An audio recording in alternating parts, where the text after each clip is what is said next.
Welcome to you. Welcome to Fasting Space. Today we are talking about being on a diet, but not in the typical way. I was doing some reading this weekend and I stumbled across a poem, and the title of the poem, written in the early 1970s, is On a Diet.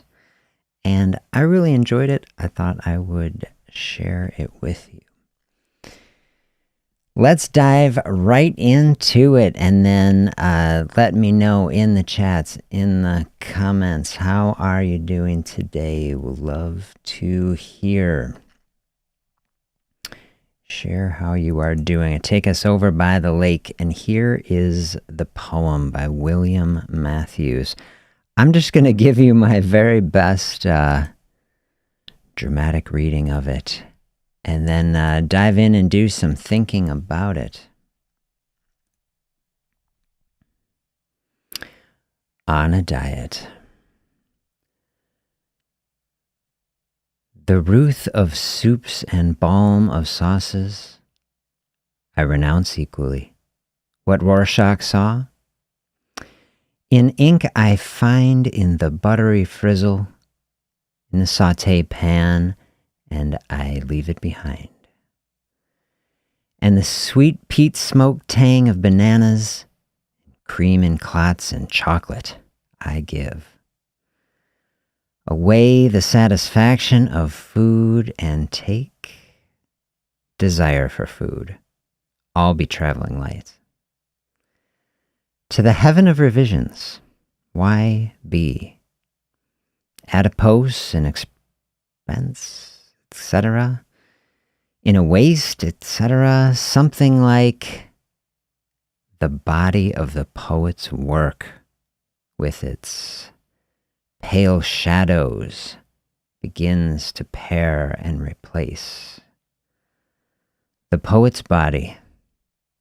And isn't it time?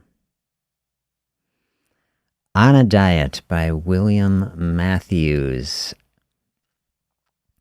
I spent some good time chewing on this. What do you think? Have you heard it before? What comes to your mind? I spent a lot of time thinking myself, and then when I had thought all the thoughts I could muster, I looked up a few commentaries.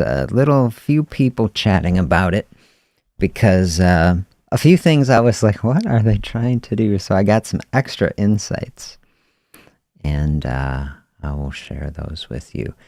But I really enjoyed it, and I'll walk you through this and see what kind of thinking can we add to our experience.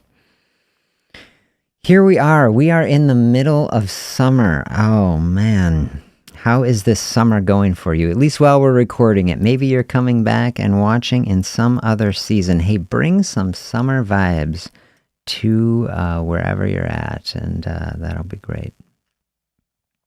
Except minus the wildfires. I'm here in Madison, and we're getting smoked out by wildfire smoke from Canada. How are viewers in Canada doing? I'm thinking of Marie up in Canada somewhere. I don't know exactly where. Do you have fires? And Greg, are you coming through? Say hello. Are you getting bothered by wildfires? And anybody else, hope you are well. All right, so I'll be fully honest, I did not know what on earth the word Ruth meant in this setting. What does that mean? It means like compassion, kindness. So think of the compassion of soups. I just thought already when I read the first words, I was like, oh, I'm gonna find some interesting thinking in this. Okay, comfort food. Think already we're sitting in a space, we're looking at comfort food. I would say honestly a soup, probably my favorite comfort food. Both physically, actually to have it, and then in a fasting space, it says we're getting toward that broth sort of space. Broth, I say, a faster's friend. This is going to help you through a fasting space. If you have the mind to do it, you say, I really want to do it, but like the hunger, a little much. Okay, a broth, comforting, soothing. and the balm of sauces. So like, look, we're getting into like healing space. Already think of a balm, something that is covering over, protecting. All right, so think of the compare and contrast, the first lines. The compassion, the Ruth of soups, and the balm of sauces. Okay, good things. I renounce equally. And how does that hit for you? When I read it, I was like, oh, man. Then on the second line, see, first line I was liking, second line, I'm like, oh, man. And then I'm thinking fasting space already. Is this what we're doing? We're not eating, okay? But then this is a powerful, powerful way to say it. It's challenging me. Usually, I'm trying to be like really gentle. How do we ease our way into something? This guy's like, I renounce them. Whoa. I say maybe at least for a period of time, hopefully not forever. Oh, man. And then we start diving deep. What Rorschach saw in ink. These tests, the little ink blots, like what do people see? Is like the idea, it's just like a blob or something, right? But then they have them tested. It's more of a measure of the subconscious, right? You're going to project on things that are in the mind, all right? He's finding this in the buttery frizzle of the saute pan. Have you ever done anything like that? It's kind of like looking at clouds, right? People like to look at clouds and say, oh, I see the elephant or whatever. Like, if we're really hungry, if we're dialed in we're watching the pan, it's like, whoa, it's starting to bring in the idea we can be projecting a lot of stuff onto food. You know what I mean? Oh, yeah. So already we are diving deep into the emotions of it, aren't we? Rorschach tests and, subconscious projection. So to me, I'm just loving this. It says, I'm leaving it behind. We're leaving behind two things. Do you see what we're doing in this already in 3 lines? We've brought in so much emotion in the healing and helping and nurturing parts of food. We're moving on, but then we're confronting these emotions that we're seeing in this thing, and we're leaving those. I think this is a beautiful progression so far.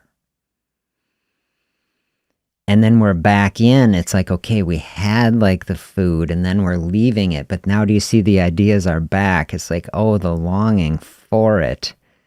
This was I've never heard bananas described in such detail. The sweet peat smoke tang of bananas. I don't know. I'm trying to think if we're mixing all this into some sort of tasty dessert. Fried bananas with cream and chocolate or something. Something really decadent is happening.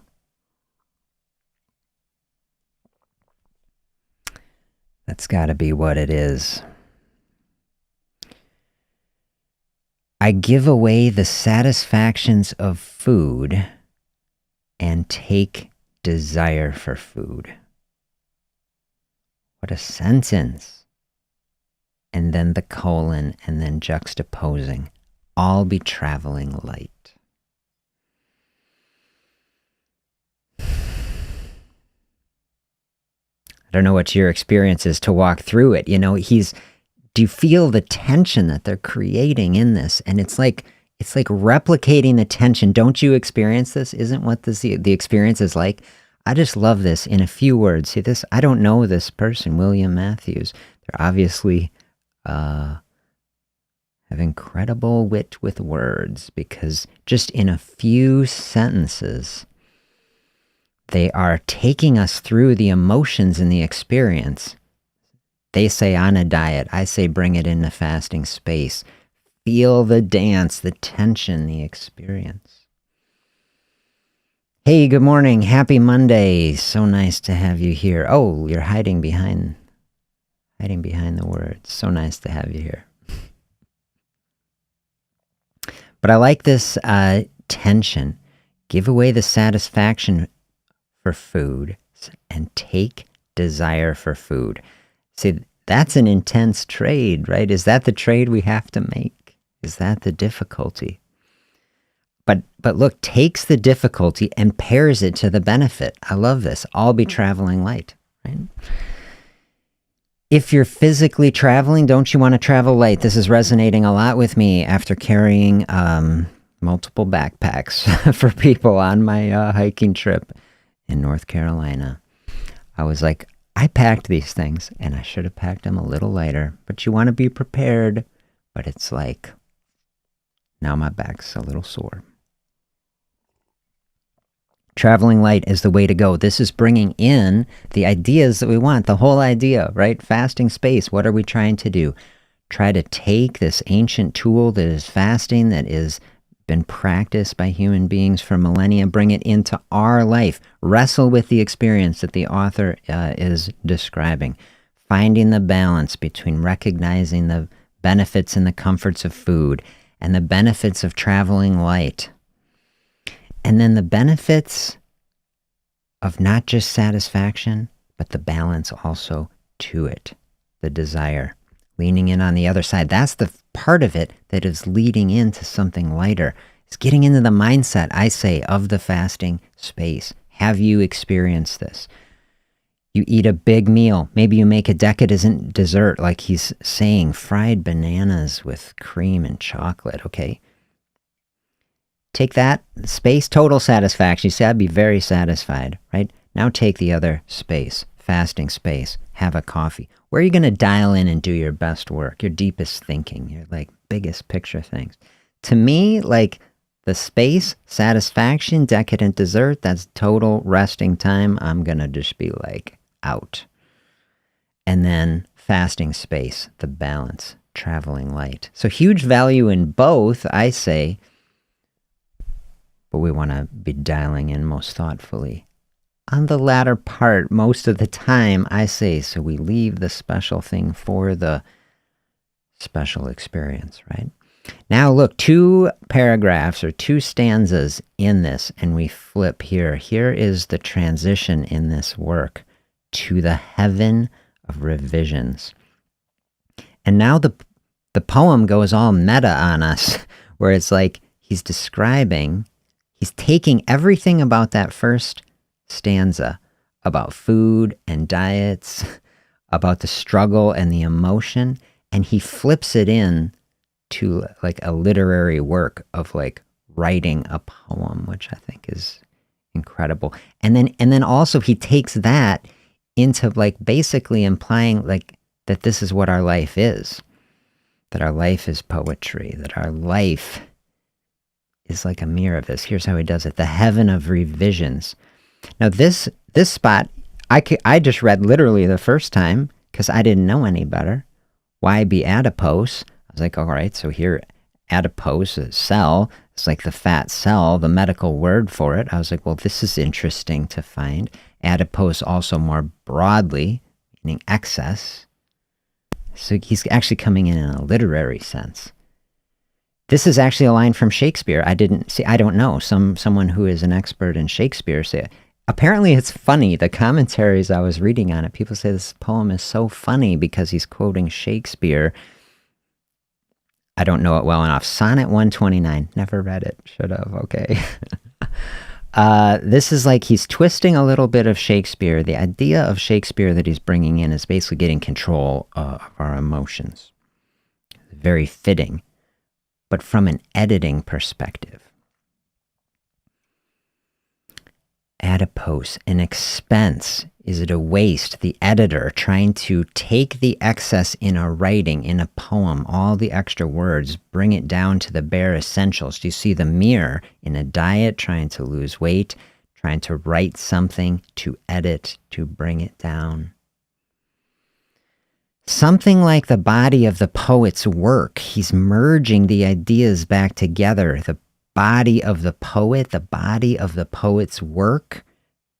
Like what we're seeing as these words are coming together is this idea of a diet, which we can call our fasting space if we don't like the word, our fasting lifestyle, just our choices, right? It's like how we are being, our way of being, flowing through the world in the way that we are doing, right? That sort of process also mirrored in the writing of something beautiful, in the creation of any type of artwork. And this is the type of thing that I absolutely love, because I'm trying to describe our health experience as our ultimate artistic expression. And here we have a poem that is just showing us that this is what it is. The body of the poet's work, we say the body of our work that we're trying to sculpt and change, right? By making fasting a part of us. I loved that session. Body of the poet's work, okay? He's a poet. He's going through this experience. He's presumably trying to lose weight. He's also writing something and then trying to build out a collection of work, not just one thing, but across a lifetime. And then we are going really deep at the end with its pale shadows.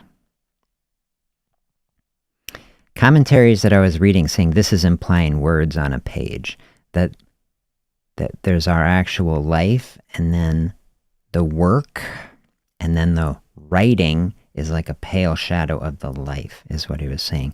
That the work is like coming out, but not quite. But they say these pale shadows begin to pair and replace the poet's body. This is described. I needed help, I'll be honest. I'd be on help, but I like this interpretation at least. This is the aging process, right? This is what we go through as we are getting older. The work, the pale shadows, the things that we have created, what one commentator said, the legacy. What is the legacy? And I thought of the session we did the other week. Love is the legacy. What is the legacy we're creating? We're saying we're trying to move toward health in this space. But what is health if love isn't part of it and like the foundation of it? And so that's what I bring into this work. Replacing even the physical body with the legacy. The love that we have shown to people, the kindness that we have shown both to ourselves and to other people. And then it just ends. And isn't it time? What a way to end it. Isn't it time?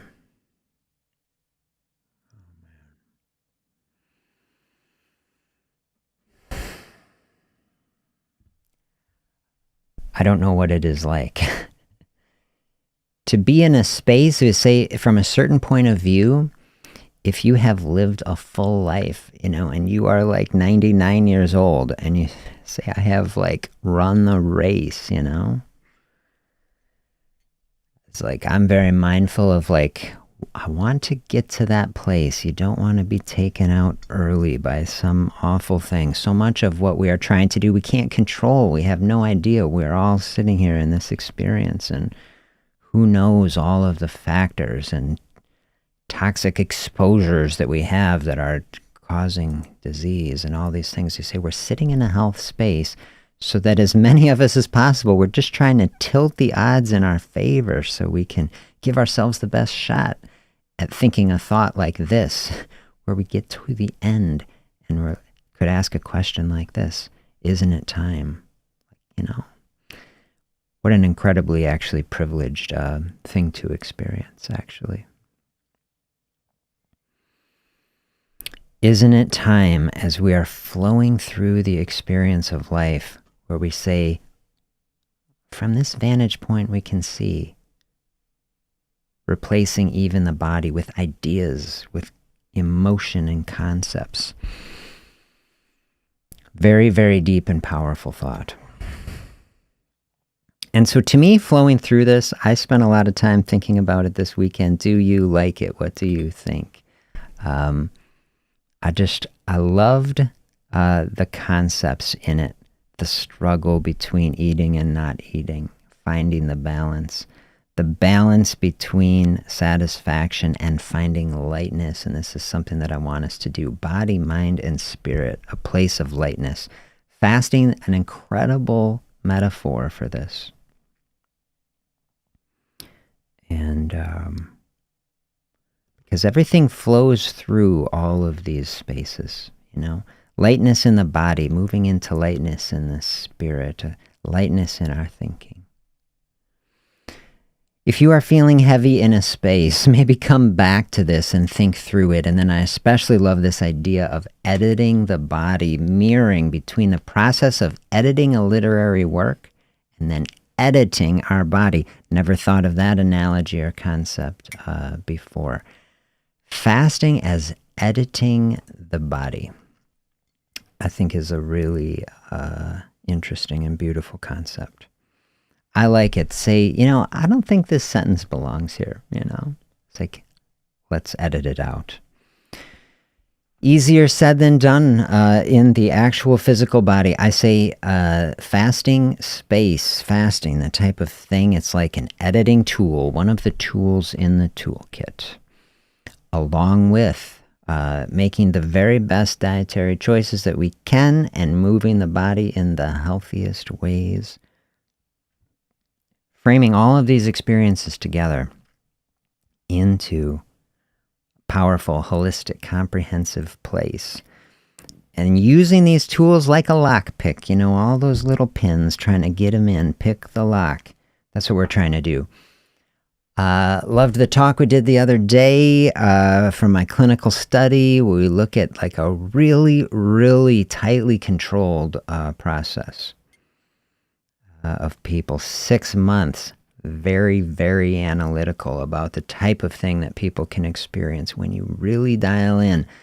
Maybe an idea from that study, like bring it in here. Like, can you compare yourself to one of the clinical trial participants who's like totally dialed in? Could an experience like that open your mind to the type of experience that you can create for yourself with your medical team, with the thinking and ideas that we are generating?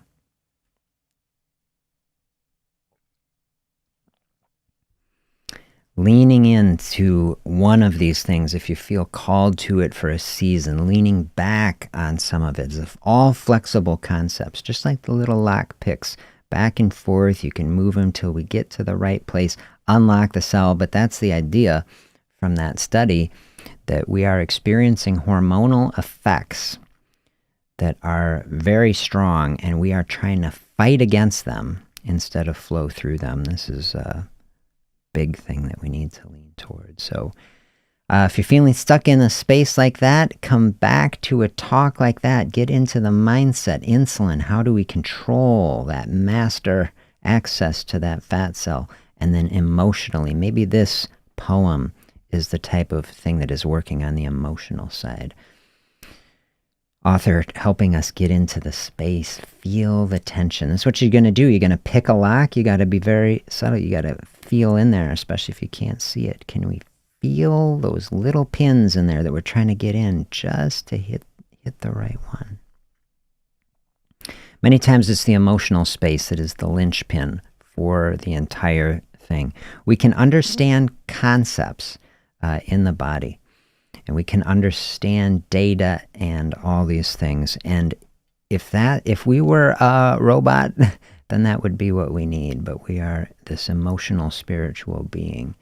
And many times it's that pin that is buried the deepest down. That's the one way at the back that we gotta hit to pick the lock. And so spend some time, sit with this poem. If you are having reflection, sometimes something like this, hear a poem, you work through some thoughts like that, you hear a concept like, oh, editing the body. Is that editing the physical body or editing the emotional body? Same thing, probably, because we are mind and body together as one.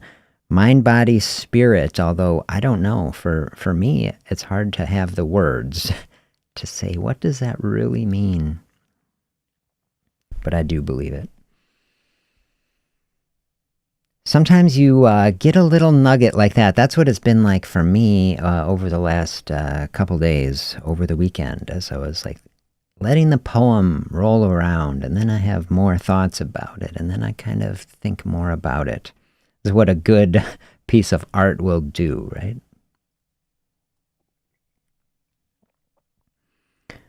I say a good way to think of ourselves. At least for me, this is a goal I have. If we're trying to create our expression of health. It's like our being. It's like it is ourselves. It's like, how are we in the world?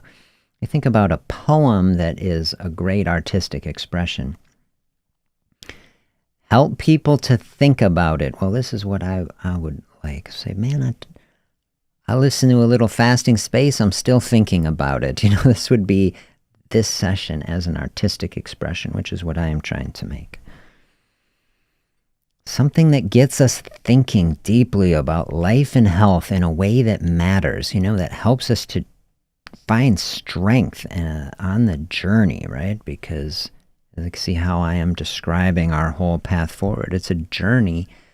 Journey takes time. Journey isn't a simple fix, nothing sugar-coated, just real, right? We have the real tools of health, the core ways of being healthy and pushing back against an unhealthy culture. And then our task, how do we gain skill with them, shape them, and use them to move forward the strongest way possible? Helps when we can do it together. Very happy to have you all here with me on the journey. And I wish you the very best in this day and the very best in this week. Lots of good thinking coming up. Invite you to come back, tune in, and we'll keep walking on this journey together. Have a great day, everybody. Talk soon.